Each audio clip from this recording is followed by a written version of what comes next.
so much to talk about because Alex Scott has written her autobiography. I've got it here. How Not to Be Strong. And that is out now. And Alex, you've talked, in the book you referenced, that you've been asked to write your story before and you said no. Why no? Why yes now? Are you glad you waited?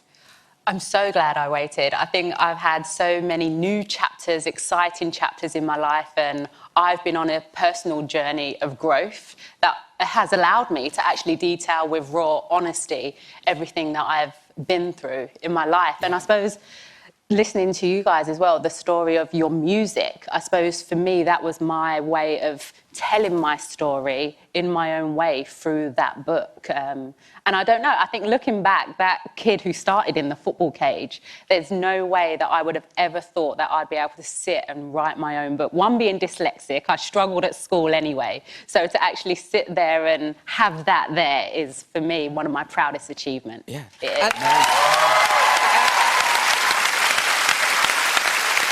You also talk in the book, I mean, a bit like, I was saying to Bono about, sharing memories. That is, it's your story, but you're telling, bits of your life and not all of it's great.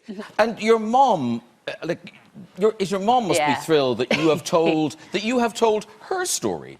Yeah, for me, I think a big thing was I wanted to write the book to finally set my mum free and for her to start living. And I think it was hard for her actually reading it because a lot of everything that I've gone through was trying to protect her and not tell her everything if I was struggling. So for her to read some of the stories was eye-opening for her, but I feel it's so magical that we're finally in the space now that we can continue this next chapter together. Yeah. So, no, I mean, I can imagine she must be so proud of you and so thrilled that, I straight away get emotional when I think about my mum because all I ever want for her is to be happy and be free. So that's why I done it. Yeah.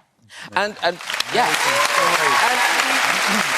must mention the end of the book. The end of the book, it ends with the triumph of the Lionesses at the Euros. Oh, yeah. And, there you are.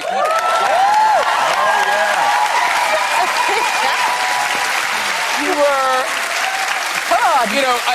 you must be thrilled, but a little bit of jealousy. And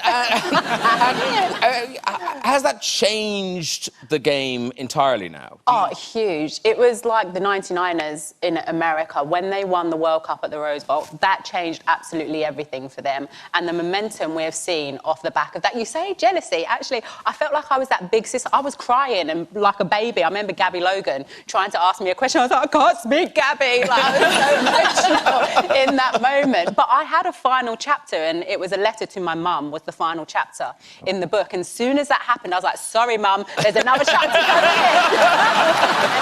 And Alex, football fans, as we know, they are passionate. They are. But they sometimes don't have the best reputation. Are fans of women's football, are they better behaved?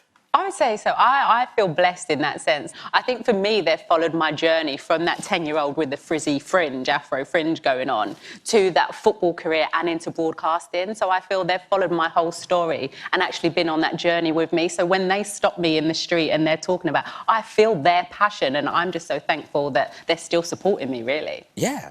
Thank you.